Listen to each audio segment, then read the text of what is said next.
Hello दोस्तों, this is Vikram Chakravarti and welcome to my channel success Mantra. और periodic classification of elements के इस नए वीडियो लेक्चर में आप सबका स्वागत है। आज हम पढ़ने वाले हैं modern periodic table. Modern periodic table को एकदम डिटेल में पढ़ेंगे, तो कॉपी और पेन लेके तैयार हो जाइए और मेरे साथ नोट बनाना शुरू कर दे। लेकिन इस वीडियो को एंड तक जरूर देखिएगा और मैं आपको एक गारंटी देता हूं कि ये वीडियो एंड होते होते सारे कंसेप्ट्स आपको बहुत अच्छे से समझ में आ जाएंगे। तो चलिए दोस्तों, बिना समय गवाए इस वीडियो को शुरू करते हैं। वीडियो को शुरू करने से पहले देख लेते हैं कि हमारे प्रीवियस लेक्चर में जो होमवर्क थे उनका आंसर क्या। आप इस वीडियो को पॉज करके स्क्रीनशॉट ले लो। स्क्रीनशॉट ले लिया? तो चलिए आज का लेक्चर शुरू करते हैं। अब जैसा कि हमने हमारे प्रीवियस लेक्चर में देखा था कि मेंडलीव्स पीरियोडिक टेबल बहुत सी चीजों को एक्सप्लेन नहीं कर पाया था। For example, position of isotopes, then grouping of chemically different elements in the same group, then wrong order of atomic masses of some elements, etc. इसलिए 1913 साइंटिस्ट हेनरी मोजर ने एक एक्सपेरिमेंट किया जिसका नतीजा ये निकला कि देखा गया कि atomic number of an element is more fundamental property than atomic masses. Higher classes में आप इस एक्सपेरिमेंट के बारे में और भी डिटेल में जानोगे, लेकिन फिर भी इस लेक्चर में मैं थोड़ा सा एक्सप्लेन तो जरूर करूंगा। हेनरी मोजले ने इस एक्सपेरिमेंट में बेसिकली एक्सरे डिफ्रैक्शन को स्टडी किया था। मतलब ही bombarded different metallic surfaces with high speed electrons and that is why X-ray is produced. जब उस एमिटेड एक्सरे को स्टडी किया गया तब देखा गया उस एमिटेड एक्सरे का जो फ्रीक्वेंसी है वो एटॉमिक नंबर के ऊपर ज्यादा डिपेंड करता है rather than atomic mass of that element. अब एटॉमिक नंबर का मतलब है number of protons in an atom of the element. अब ये बहुत ही बेसिक सी बात है जो कि आप जानते हो कि किसी भी न्यूट्रल एटम में जितने प्रोटॉन्स होते हैं उतने ही इलेक्ट्रॉन्स भी होते हैं। तो क्या हम कह सकते हैं कि एटॉमिक नंबर का मतलब है number of electrons in that neutral atom? जी बिल्कुल कह सकते हैं। अब किसी भी एटम में इलेक्ट्रॉन्स का जो डिस्ट्रीब्यूशन है उसे कहा जाता है इलेक्ट्रॉनिक कन्फिगरेशन। तो एटॉमिक नंबर का सीधा सीधा मतलब निकलता है electronic configuration of that atom. Henry मोजले के इस एक्सपेरिमेंट के बाद मेंडलीव्स पीरियोडिक लॉ जिसमें कहा गया था the properties of elements are a periodic function of their atomic masses is no longer valid, और तब जाके हमें मिला modern periodic law. Modern periodic law में कहा गया the properties of element are a periodic function of their atomic numbers instead of their atomic mass. अब periodicity word का मतलब क्या है ये मैंने अपने प्रीवियस वीडियो में विद एग्जांपल डिटेल में समझाया था। तो अगर आपको उस टर्म का मतलब समझना है तो उस वीडियो को जरूर देख लेना। तो मॉडर्न पीरियोडिक लॉ का मतलब निकलता है जब एलिमेंट्स को उनके इंक्रीजिंग एटॉमिक नंबर के ऑर्डर में अरेंज किया गया तब देखा गया कि एक रेगुलर इंटरवल के बाद या तो वो सिमिलर प्रॉपर्टीज शो करेंगे या फिर एक ग्रेजुअल इंक्रीज और decrease of properties will be found. हमारे आने वाले लेक्चर्स में हम इस स्टेटमेंट को और भी ज्यादा डिटेल में समझेंगे।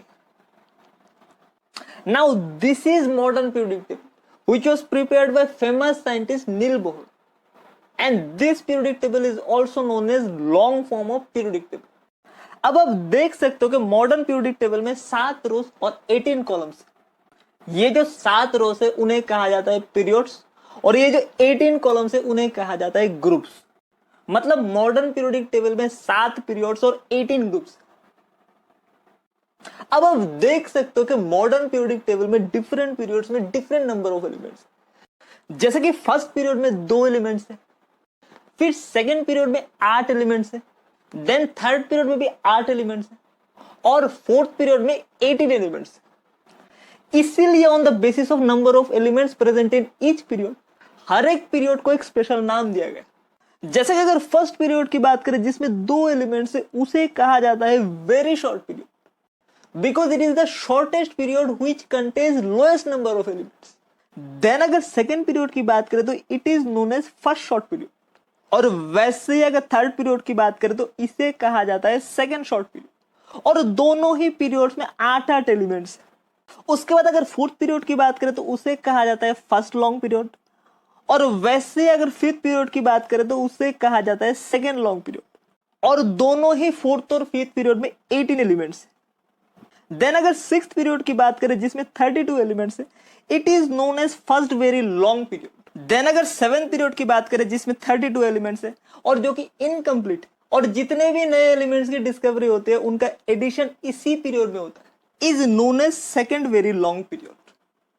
तो पीरियड 1 में 2 एलिमेंट्स हैं, पीरियड 2 में 8 एलिमेंट्स हैं, पीरियड 3 में भी 8 एलिमेंट्स हैं, पीरियड 4 में 18 एलिमेंट्स हैं, पीरियड 5 में भी 18 एलिमेंट्स हैं, देन पीरियड 6 और पीरियड 7 में 32 एलिमेंट्स हैं। तो क्या आप याद रख पाओगे कि किस पीरियड में कितने एलिमेंट्स हैं? 2, 8, 8, 18, 18, 32, 32। मैं फिर से रिपीट कर रहा हूं, 2, 8, 8, 18, 18, 32, 32। अब मैं जानता हूं कि इस पॉइंट में बहुत से स्टूडेंट्स के जहन में एक सवाल तो डेफिनेटली आ रहा होगा कि ये जो किस पीरियड में कितने एलिमेंट्स हैं, ये डिसाइड कैसे किया गया? अब याद करो कि मैंने कहा था कि मॉडर्न पीरियोडिक टेबल में एलिमेंट्स को उनके इंक्रीजिंग एटॉमिक नंबर के ऑर्डर में अरेंज किया गया, और एटॉमिक नंबर का सीधा सीधा मतलब है electronic configuration of that atom, that is distribution of electron in that atom. अब क्या एक सवाल तुम्हारे जहन में आ रहा है कि अगर एटॉमिक नंबर का मतलब डिस्ट्रीब्यूशन ऑफ इलेक्ट्रॉन्स, तो पीरियड वाइज इलेक्ट्रॉन्स का डिस्ट्रीब्यूशन इतना इरेगुलर क्यों है? किसी में 2, किसी में 8, किसी में 18, किसी में 32। ये इरेगुलरिटी आखिर क्यों? चलिए इसे एक कहानी के जरिए समझते हैं। एक शहर में एक खूंखार अपराधी था, और उस अपराधी का उस शहर में बहुत खौफ था, और शहर के सारे लोग उससे बहुत डरते थे। लेकिन एक बार क्या हुआ कि पुलिस उसके पीछे बहुत ही बुरी तरीके से पड़ गई, और वो अपराधी पुलिस से भागते भागते एक होटल में जाके छुप गए। लेकिन पुलिस को भी इंफॉर्मेशन मिल गया कि वो अपराधी ए एरिया के किसी होटल में छुपा हुआ है। पुलिस का भी तो खुफिया डिपार्टमेंट होता है ना। जब पुलिस के अधिकारी उस एरिया में पहुंचे तब उनको ये पता चला कि उस एरिया में तो सिर्फ एक ही होटल है, and that is hotel B. जब पुलिस के अधिकारियों ने होटल बी के मैनेजर से पूछताछ किया तब उन्होंने कहा कि इस होटल में तो हर दिन बहुत लोग आते, तो वो किस किस पे नजर रखे। जब ये बात चल रही थी तब उनके पीछे से एक रूम सर्विस वाला उनके सारे बातों को सुन रहा था। तब उस रूम सर्विस वाले ने पुलिस को एक कहा कि उस होटल के 6th फ्लोर के रूम नंबर 2 में एक नया गेस्ट ठहरा हुआ है, जो कि रिसेंटली ही उस होटल में आया है, और वो ना तो किसी से बात करता है और ना ही अपने रूम से निकलता है। यहाँ तक कि इस होटल में आने के बाद उसका चेहरा भी किसी ने नहीं देखा। तो जब पुलिस उस रूम सर्विस वाले के साथ 6th फ्लोर के रूम नंबर 2 में पहुंचे तो गैस व्हाट उन्होंने क्या देखा? उन्होंने देखा ये तो वही खूंखार और बेटर टू से वही दुष्ट अपराधी था। एंड देन पुलिस ने उस अपराधी को गिरफ्तार कर लिया। अरे ये तो एकदम फिल्म की कहानी की जैसी हो गई ना। तो कमेंट सेक्शन पे जरूर बताइएगा कि कहानी कैसी लगी आपको।